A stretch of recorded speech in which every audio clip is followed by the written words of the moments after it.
For many years in my early adult life, I was a professional options trader. In fact, my official title was a market maker authorized trader in equity options, in which I traded, well, equity options on the floor of NYSE ARCA, which was the beginning of my overall career. Not only that, but I also traded options as a just general retail pleb, which is what I'm doing now as well. And I feel like I have a very specific set of knowledge that I can convey to you in this Options 101 playlist. And I want to be conveying to you what essentially options are, how to think about them in a very simplistic sense, what they mean, how to interpret them, and then of course go over a few strategies which I think are incredibly useful, in fact strategies that I still use today. And if you've seen my options trades on YouTube, you've seen them in front of your face as well. And honestly, when it comes to options, it's all about the fundamentals.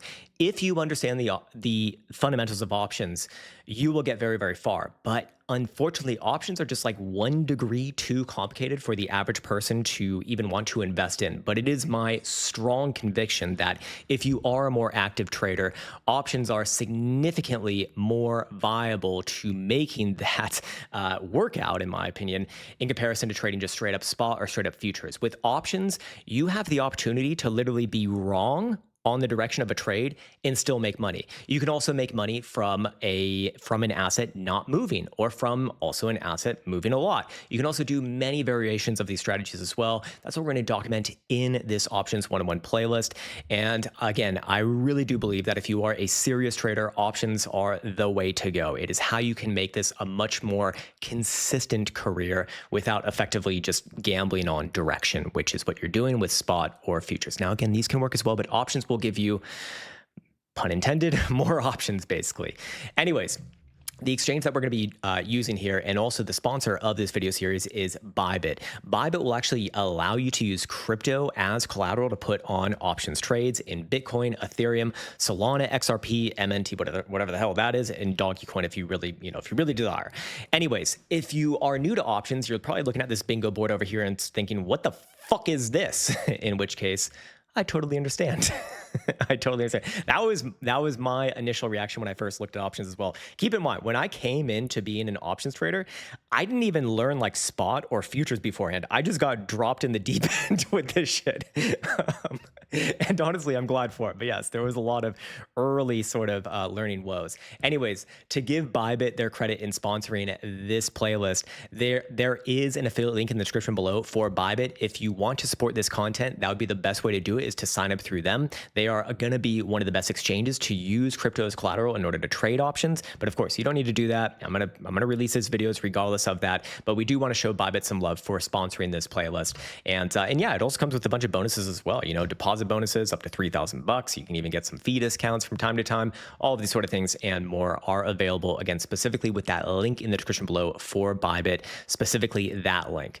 Anyways, let's go through our slideshow right here. Let's explain what are options. They are essentially volatility contracts. That's really what they are. And when we're talking about options, you should be thinking immediately volatility. Volatility and options they go hand in hand. It's like fucking peanut butter and jelly.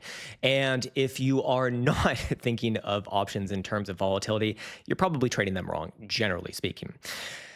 The biggest impediment to learning options is the unfortunate reality of what many people intrinsically think they're about, which they generally think that they're, or at least they treat them like lottery tickets. They say, oh shit, I can buy a lottery ticket over here, for a far out of the money options call. And if it goes in the money, I'm going to make a lot of money. And honestly, it doesn't necessarily really work like that. What they are is not lottery tickets. What they are volatility contracts. You can trade volatility. You can make money off of volatility. That means if you have the conviction that price is going to go into a range, which means volatility is contracting, you can set up options trades to reflect that and actually make money from that. You can make money from the underlying not fucking moving, which, hey, if you look at Bitcoin in the more recent times, there's been a lot of those opportunities, like right here or right here, for example. In these cases, options can be incredibly, incredibly powerful. And you can also use them to capture volatility explosions, in the form of breakouts. Anyways, moving on from there, let's go over what I believe is the simplest definition. An option contract is a contract between the buyer and the seller, and that contract gives the buyer the right, but not obligation, to buy or sell, in the case of a put, the underlying asset. So if you own one call option, you have the option to buy the underlying asset at a certain price at a certain time. Or if you're a buyer of a put option, you have the right but not obligation to sell at a certain price at a certain time. Like I said, you can be a buyer or seller, however, of an option contract. This is where people usually get tripped up. So I'm not going to focus too much on selling options at the beginning here. I think it's just going to confuse in already kind of a confusing topic. We'll bring that in a little bit later. But in my opinion, as the old saying goes, options were created to be sold. Just an opinion, at least. Anyways. Options have a couple of different major features. One is going to be the strike price. So that is the agreement at which price you are going to buy this option. So if you buy over here on Bitcoin, if we go over to just the call side, which is on the left-hand side, the puts on the right-hand side, like I said, we're just going to focus on the calls because if you buy a call, you are effectively having long exposure. Anyways, if we wanted to basically bet on the potential of Bitcoin to close above 67,000 bucks, we can do that on the $67,000 call strike. If we buy that call option, which costs $55 right now, we will own the right to buy that asset if Bitcoin goes above $67,000 by expiration. Expiration is the date in which this contract expires, meaning that it is no longer valid. It is either going to expire with some value or no value at all. There is no in between. It either has a value or it does not have a value. And that value is going to be determined by Bitcoin's ability to close above that strike price, in this case, $67,000, and also how much it closes above. Anyways, for this particular one, this would be literally this would be like a 3-day option, or sorry, no, 1-day option. It is going to expire tomorrow, as this video is being recorded on the 28th of February. This expiration would be, of course, March 1st, but you can go to expirations much further out as well. In fact, on ByBit, you can go all the way out to literally the end of 2026 for December 25th, and you can bet on price then. Anyways, going back into our slideshow, I kind of got through this already, but on or a specific date effectively represents the expiration date. That's essentially what I was just talking about. So that is the date in which the option contract will expire with some amount of value or none at all. There is no in between. There is no in between. It either has some amount of value, it might be very, very low, might be very, very big, or it might have literally zero. If price is not above $67,000 in this current example that I'm giving, by tomorrow, that would be March 1st on the expiration date, this option contract will expire worthless. It's worth $0. So if you bought it for $50, which is what it's being offered at right now, you would lose $50. Anyways, let's go back into our slideshow here. And I've also gone over a little bit of an example right here as well. Anyways, moving on from there, you can also see Bitcoin trading a little bit higher at that time too. Anyways, there are two different types of options contracts. There is one, a call. I think this is what people probably default to a little bit more. It's a little bit more, logical, if you will. A call holder, as we earlier identified, has the right to buy the underlying. When I say the underlying, by the way, I just mean whatever asset you're looking at. So in this case, the underlying is Bitcoin. If you're looking at Ethereum, the underlying is Ethereum. And by the way, that fucking terminology, I was too scared to ask what that meant when I was first learning options, like many, many years ago. This was like more than 15 years ago now.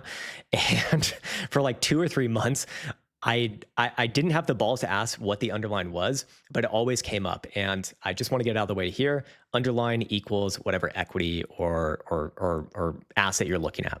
So for these purposes, Bitcoin. Anyways, a put will give you the right to sell the underlying at a specific price.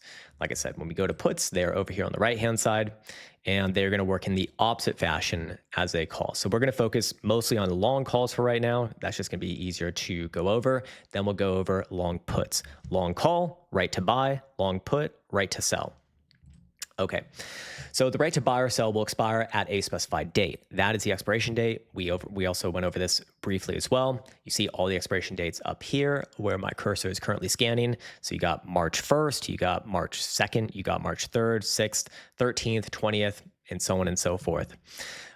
Going back into our slideshow, like I said, you may also sell an option in which the roles are reversed. So if you, I'll give you the punchline right here. Don't get too confused about this right now because we're going to expand upon this a lot later. But if you sell a call, what are you doing? You are selling your right to buy at a certain price at a certain date, meaning that you are effectively shorting in a way, and vice versa for a put. You are effectively longing in a way. Anyways, here's a long call. Here's what it looks like. So when you buy, in this example, what am I looking at?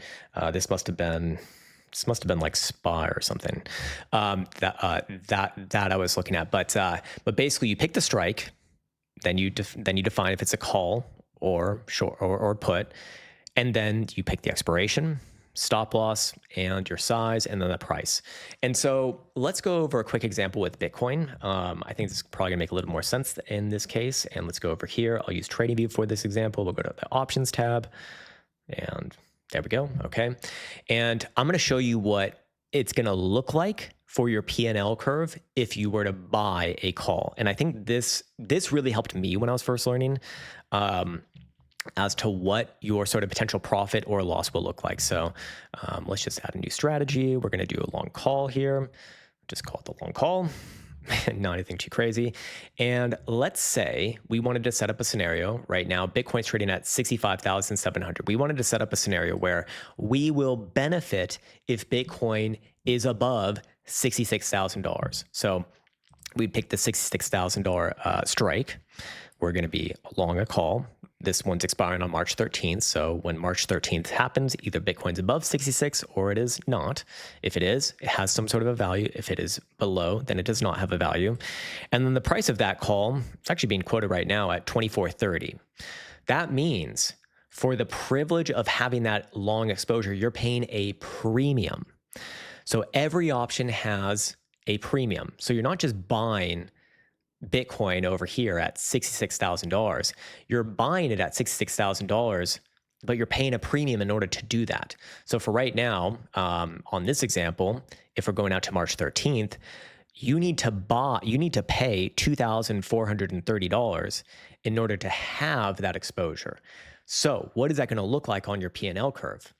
Well, you're actually going to be losing money until Bitcoin is above the strike price plus the price of the premium paid.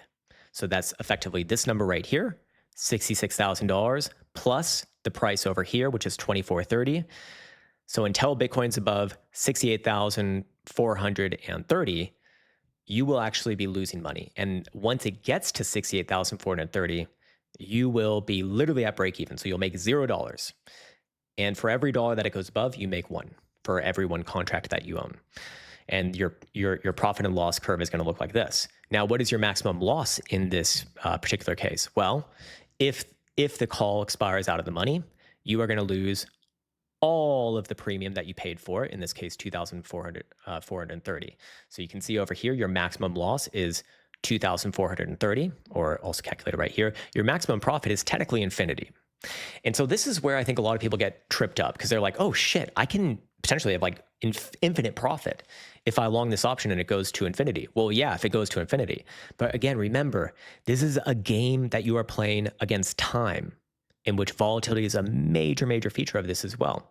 So what many people don't consider is that price needs to go, of the underlying, needs to go above your strike price plus the price of the premium that you paid. In this case, that's going to be a full price of 68,430 before you even start to make money. And that needs to happen before the expiration date. Or sorry, by the expiration date, basically. And that price, that premium that you paid for that option, that is going to start to go down and down and down as the expiration date comes closer and closer and closer. So if we were to look at the March 1st or the March 2nd call, $66,000 strike, same thing here. The price of that option is significantly less. Why? Because you have significantly less time in order to make that one go in the money. But even then, you'd still need to have price go above $66,000 plus 685. So 66, 685 before you even make one fucking dollar.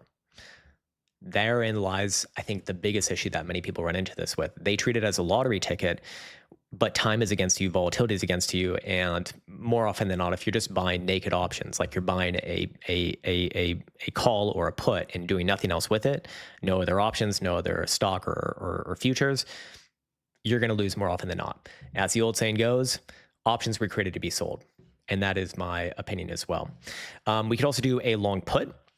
So this one, like I said, will give us, of course, sorry, let's do a new strategy. This one will give us upside exposure, but if we want downside exposure, then we could just buy a put.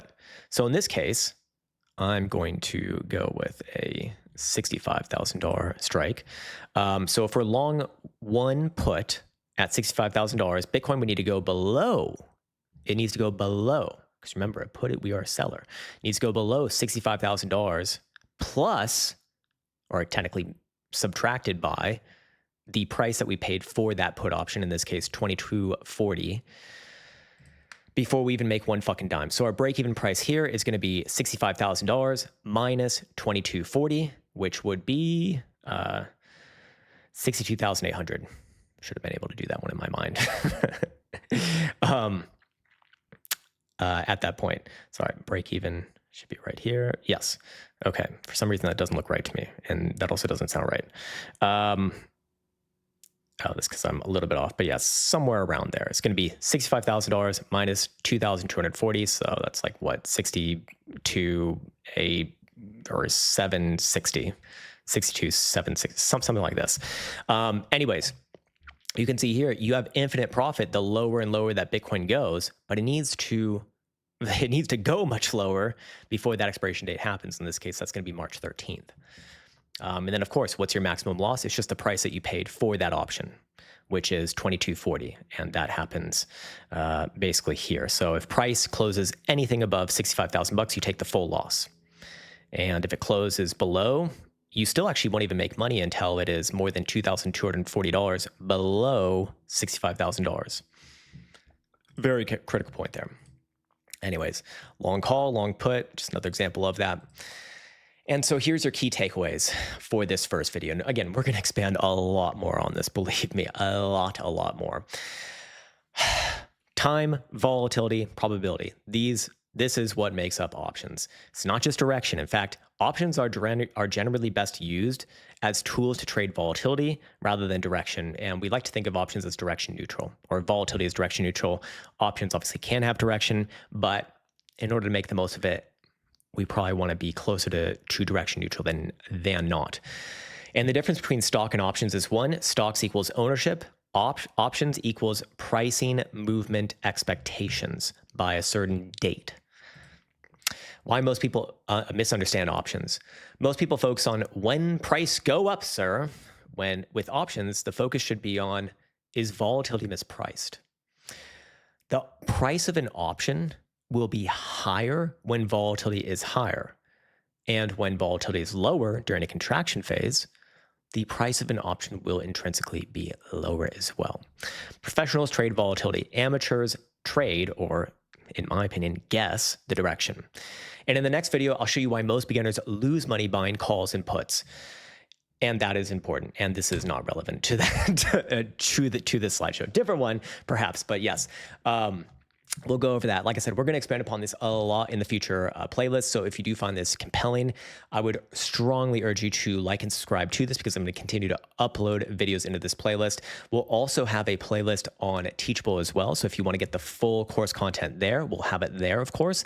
And we'll also have quizzes on Teachable as well. So you can validate that you actually are understanding the content properly alongside learning it over here in the slideshow.